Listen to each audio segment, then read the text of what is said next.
Waalaikumsalam warahmatullahi wabarakatuh. Alhamdulillah kita bertemu kembali dalam podcast kali ini ya, setelah part 1 kemarin, sekarang part 2. Bersama saya Disitu Sita Rina dan saya ditemani oleh teman saya yang ahli dalam bidangnya masing-masing, yaitu Saya Mas Harin. Saya Ratu Adinda. saya Sandra.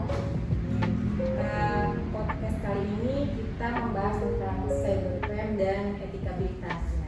Ini salah satu untuk memenuhi tugas mata kuliah dari Dr. Firman Chandra. Sehat selalu ya dokter ya. Ya, salam. Berbicara tentang etikabilitas dikaitkan dengan cybercrime, menurut Pak Mas Hari nih, apa itu? Sudah dibilang ahli nih, sepertinya jadi deg-degan kalau kita bicara tentang ahli. Sebetulnya kita belum ahli, sedang proses pembelajaran, di mana kita sedang diambil oleh Dr. Firman untuk mencapai nilai yang terbaik. Maka kita berupaya untuk mencari yang terbaik. Jadi kalau menurut saya, elektabilitas dan cybercrime itu adalah dua hal yang saling berkaitan. Di mana di dalam dunia digital, elektabilitas itu atau etika cyber itu adalah merupakan pedoman perilaku yang mengatur bagaimana individu atau berinteraksi di dalam dunia maya. Nah, sedangkan cybercrime adalah kejahatan di dunia maya yang dilakukan melalui perangkat-perangkat lunak komputer atau jaringan. Etika cyber ini berfungsi sebagai landasan untuk mencegah tindakan ilegal yang merugikan, sementara cybercrime dapat merusak integritas moral dan memicu penurunan etika dalam perilaku online, di mana sering terjadi sekarang kejahatannya sudah marak di dunia maya. Contoh seperti judi online. Judul. Kalau menurut Bu Desi coba. Jadi etikabilitas dan cybercrime itu saling berkaitan dan pengaruhnya sangat besar ya, terutama bisa merusak integritas moral dan juga tidak beretika, begitu ya. Kalau menurut Mbak Salsabila sama Mbak Ratu gimana nih? Etika siber adalah pedoman perilaku yang membantu menciptakan masyarakat digital yang lebih aman dan bertanggung jawab. Kalau Mbak Ratu, Kalau menurut saya ya, bahwa cybercrime itu tindakan kejahatan yang dilakukan menggunakan komputer dan jaringan juga smartphone, seperti peretasan, pencurian data, penipuan online, dan penyebaran virus. Atau bisa juga disebut dengan kejahatan dunia maya ya. Kejahatan siber ini juga dapat menargetkan siapa saja yang merasa dirugikan dalam kalangan apapun dan siapapun bisa terkena ya. Contoh beberapa kasus yang pernah viral di Indonesia perihal cybercrime ada beberapa, yaitu yang pertama peretasan situs web, pencurian data di Tokopedia, terus serangan ransomware dan perang hacker. Terus dampak negatifnya juga ada beberapa di sini. Itu termasuk hilangnya data, kerusakan reputasi, kerugian finansial dan penurunan etika dalam perilaku online. Baik, ini benar saya. Kalau dianalisis secara mendalam, cybercrime ini sangat-sangat merugikan, di mana korban ini akan menderita kerugian yang sangat besar. Karena apa? Dengan hilangnya data, peretasan, segala macam, itu akan sangat-sangat berdampak sekali terhadap mereka yang merasa dirugikan. Tapi mungkin dari segi pengamanan, mungkin cara penyelesaian itu kita belum tahu tuh Desi, seperti apa coba Desi cara mengatasinya. Ya, kalau memang kita dalam kondisi terkena musibah dengan adanya penipuan di dunia maya, misalnya kita harus menyelesaikan itu seperti apa? Jadi sama dengan tindakan penipuan online gitu ya.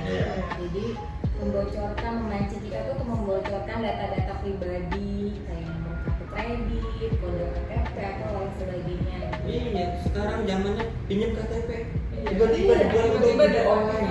Coba tahu-tahu seperti teman saya di kantor tidak merasa minjam uang, tiba-tiba dipinjam KTP-nya sama seseorang, sudah bisa buat untuk pinjam online. Itu kan sangat-sangat berlebihan. Kita tidak minjam, tiba-tiba kita bayar tagihan. Waduh, gimana coba itu Nah Desi? itu juga kemarin teman kita juga ada tuh Pak Mas ya. Jadi dikirimkan tautan gitu kan dari belanja-belanja online itu yang namanya mama gitu kan. Tergiur ya. Tergiur nih gitu kan. Ada bisa diskon apa gitu kan. Akhirnya diklik lah tautan tersebut. Taunya tiba-tiba hilang uang dari rekeningnya sekian juta gitu. Itu artinya kan ya mengantisipasinya mungkin dari diri kita sendiri kali ya. Menjaga barang-barang pribadi kita kayak misalnya KTP atau apa jangan dipinjamkan ke Ya, orang. Terus betul. ketika ada tautan-tautan nggak jelas yang menggiurkan mendapatkan uang, ya jangan coba-coba diklik gitu kan. Skip aja. Ini skip aja Ya, gitu yang ya. aman-aman aja gitu kan. Makanya kita tidak mudah untuk meminjamkan 3 hal. Apa tuh? Yang satu pertama KTP. Oh ya KTP. KTP itu tidak boleh pinjam sama orang. Sama Tadi nicknya. nick yang itu dapat manfaat lebih. Yang kedua HP. HP itu jangan sampai berpindah tangan, dipinjamkan ke teman atau siapapun itu. Karena apa? Dari klik tautan HP tiba-tiba Anda dibuatkan pinjaman. Yang ketiga laptop. Kita nggak sembarangan. Nah, 3 alat ini yang tidak boleh dipinjamkan sama Oh, siapapun. berarti Kita nanti harus menjauh. pakai PIN. Ya, yang tidak terjadi salah guna. Sidik jari juga Itu mungkin. mungkin dengan kita harus mengantisipasi diri kita sendiri. Mungkin dari strategi penyelesaian dari pihak yang berwajib sudah mempersiapkan unit khusus cybercrime. Penyelesaian secara online ini sudah disiapkan oleh penyidik-penyidik tertentu yang sudah canggih untuk melacak. Ya, sudah ada sebagian sendiri di kepolisian itu setahu saya ya. Contohnya apa ya Pak? Ya contoh itu tadi apabila kita minjem, kita tidak merasa minjam, Ya. tiba-tiba kita punya tagihan, ya kan?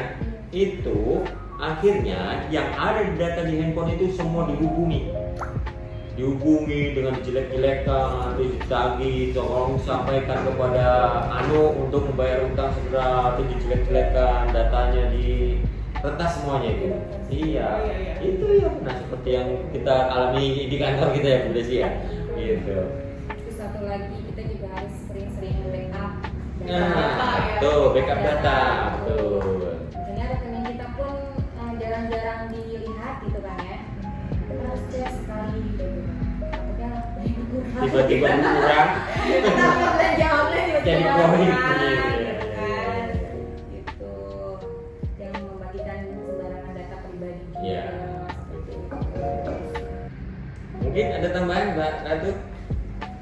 Kalau mungkin kalau dari saya pribadi, kalau judul itu mengganggu ketenangan juga ya.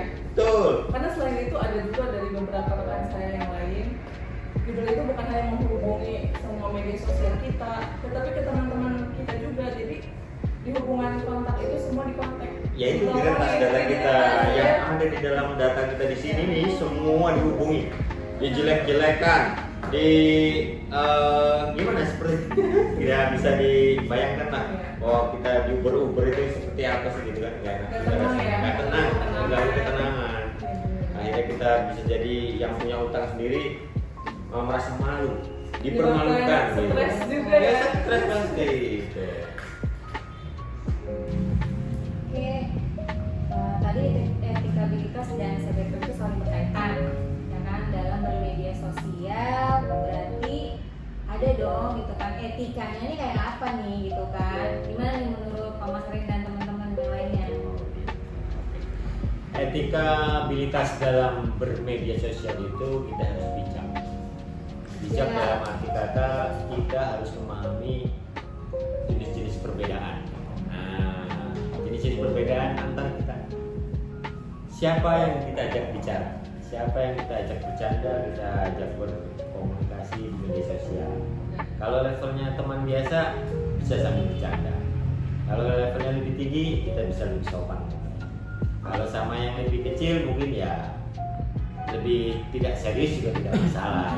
Tapi intinya kita harus menghargai perbedaan itu. Kita harus pandai-pandai menempatkan diri kita sendiri yang pertama. Terus yang kedua kita tidak mudah terprovokasi. Nah, misalnya kita baru buka pesan dari teman, ada teman ngirim berita, yang intinya ini ngajak rusuh atau ribut, ya kita bisa memilah-milih dulu arahnya kemana nih. Jangan sampai kita terbakar emosi, kita ke bawah-bawah, karena dampaknya nanti panjang urusannya. Gitu. Bisa nanti kita terlapor, jadi kita dilaporkan gitu ya. Oke, saya selanjutnya coba Mbak Anindya. Baik. Etikabilitas, berbicara etika, mungkin setiap hal juga harus ada aturan dan adabnya ya, terutama aturan dalam bermedia sosial. Misalnya saja kita dalam bermedia sosial juga harus ada adab. Adab ya. Iya, adab dalam segala hal ya, salah satunya media sosial ini. Contohnya, ketika kita menjaga jari jemari kita agar tidak menghujat orang lain, agar tidak menyebarkan berita hoax, itu kan jatuhnya nanti fitnah.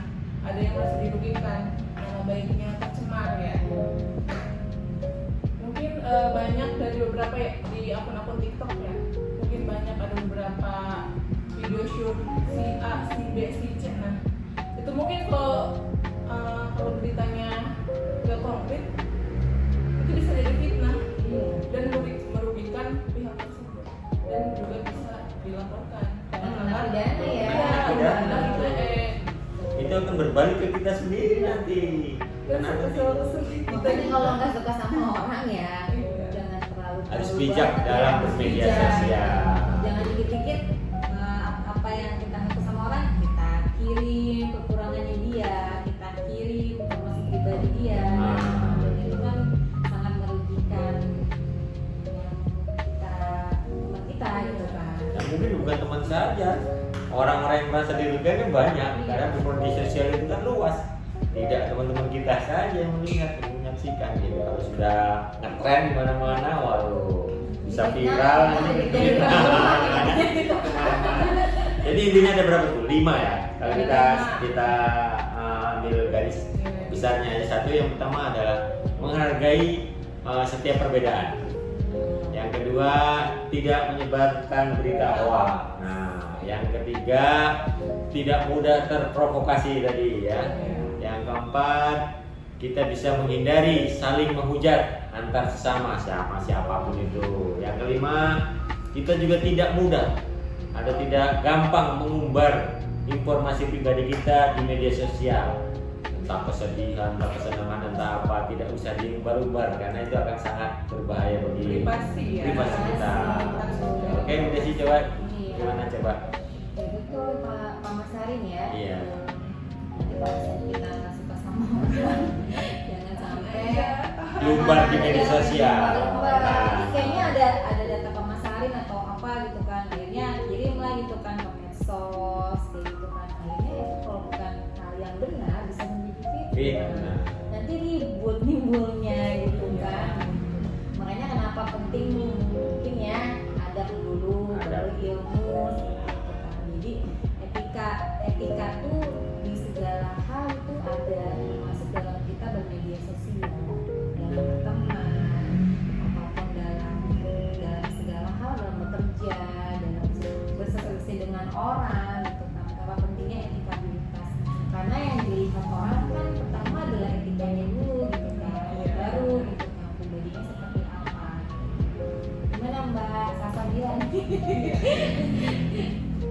Banyak pengguna internet yang mungkin tidak sadar bahwa tindakan kecil seperti menyebar informasi pribadi orang lain, membobol akun, atau bahkan sekedar mengambil data tanpa izin sudah termasuk pelanggaran etika, bahkan bisa masuk ranah hukum. Iya. Jadi mungkin di era sekarang yang dijaga itu bukan hanya mulut tetapi jari jemari. Jari jemari. Jadi bukan hanya lidah dan pulang jarinya jangan tidak bertulang juga nih. Harus dijaga nih. Karena kan dikit-dikit kan HP gitu, dikit-dikit kan laptop gitu ya. Iya. Harus jaga berarti. Bukan mulut yang jahat tapi jarinya. Jarinya. Karena yang harus kita komentar Komentar jahat bisa lewat jari kan.